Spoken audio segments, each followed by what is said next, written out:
दोस्तों, कुवैत से इम्पोर्टेंट खबर आ रही है निकल के। अगर आप कुवैत में रहते हैं तो आपके लिए ज़रूरी है, क्योंकि अभी फ़िलहाल में कुछ लोगों को पकड़ा गया है। उनकी गलती क्या थी वो मैं आपको बताने वाला हूं। चैनल को पहली बार देख रहे हैं, सब्सक्राइब करें और साथ ही साथ बेल आइकन ज़रूर प्रेस कर दें, आने वाले वक्त में ऐसे ही इन्फॉर्मेशन मिलती रहे। सबसे पहले मैं आपको बताना चाहूँगा, अगर आप कुवैत में रहते हैं तो कुछ चीज़ों पर ध्यान रखना बहुत ही ज़्यादा ज़रूरी है, क्योंकि ये आपके लिए इम्पोर्टेंट है। क्योंकि कुवैत में अभी कुवैत के अंदर कुवैत की गवर्नमेंट्स है, उसने मना किया है कि आप कोई भी बंदे को भीख मांगते हुए देखते हैं किसी भी तरीके से रोडों पर, मस्जिदों के बाहर या फिर कहीं पर भी पब्लिक प्लेस में, तो आप तुरंत मिनिस्ट्री को जो है कॉल कर सकते हैं या फिर व्हाट्सएप पे उसका फ़ोटो खींच के डाल सकते हैं, तुरंत उसके ऊपर कार्रवाई की जाएगी। तो ऐसे ही बहुत सारे लोग पकड़े जा रहे हैं और बहुत सारे लोग इस टाइम पे भीख मांगते हुए पाए जा रहे हैं। तो आप ये गलती बिल्कुल ना करें। अगर ये गलती करेंगे तो हमेशा के लिए आपको फिंगर करके भेजा जा सकता है या फिर आप पर कुछ फाइन वगैरह, जुर्माना वगैरह लगाया जा सकता है। इस चीज़ का ज़रूर ध्यान दें।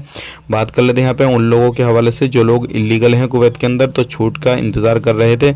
हाल ही में कोई भी अपडेट नहीं है इस तरीके का। अगर कुछ अपडेट आता है छूट के हवाले से या कुछ अदर आता है तो हम आप तक ज़रूर शेयर करेंगे। इसी तरीके की जानकारी आप तक हम शेयर करते रहेंगे, तो आप ज़रूर हमें फॉलो करें। और बात कर लेते हैं यहाँ पे अगली खबर की तरफ। जो अगली खबर आ रही है निकल के, वो भी इम्पोर्टेंट है। अगर आपके पास में सिविल आईडी कार्ड नहीं है तो सिविल आईडी कार्ड अपना ज़रूर रिन्यूअल कराएं, क्योंकि हर जगह चेकिंग होता है। तो सिविल आईडी कार्ड आपसे मालूम किया जाएगा और बताया जाएगा, तभी आप कहीं पर भी घूमना फिरना कर सकते हैं। तो ये थी आज की कुछ जानकारी जो कि आप तक शेयर कर दी। वीडियो अच्छा लगा लाइक करें, शेयर करें।